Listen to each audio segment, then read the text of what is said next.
प्रथमतः भारत माता की जय। मो ना आलोक कुमार पंडा, भद्रक संस्कृत महाविद्यालय छात्र अटे। आम प्रधानमंत्री वार्ता 80तम स्वाधीनता दिवस। आम प्रधानमंत्री वार्ता आम भद्रक कलेज हर घर तिरंगा शोभा आरंभ कर सबू छात्र छात्री यही शोभा सामिल होती। आमको आम देशर ये अखंडता और देशर जो स्वाभिमान को आम बजाय रखा चेष्टा करुचु एवं देश प्रति लोक मानकर पिला मानकर जो पूर्व जो वार्ता रही आम बदल चेष्टा करुचु। आम सब छात्र छात्री बहुत खुशी सहित आम जो हर घर तिरंगा शोभा को आम खुशी सहित आगमन करुचु आगू नौचु। आम यहाँ कलेज आरंभ कर भद्रक संगीत महाविद्यालय कलेज आरंभ कर आम टाउन हल छक आरंभ कर नहीं जाऊँ शोभा को। बहुत छात्र छात्री तिरंगा धरती पाखापाखि बहुत सब भद्रक कलेज सब छात्र छात्री मैंने शोभा सामिल होती।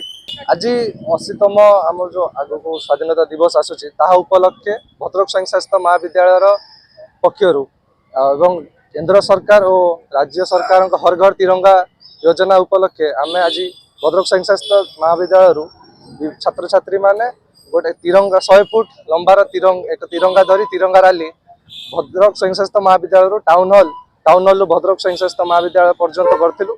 भारतर अखंडता एवं एकता को आम सामने रखी एवं युवक मान प्रेरणा देवा हेतु आम तिरंगा शोभा करूँ। तो 80तम स्वाधीनता दिवस उपलक्षे तो आमर जो तिरंगा रैलीटा हो 400-500 पिला नहीं गोटे भद्रक स्वतंत्र महाविद्यालय टाउन हल भद्रक स्वतंत्र महाविद्यालय पर्यंत गोटे अवसर में तिरंगा रैलीटा हो।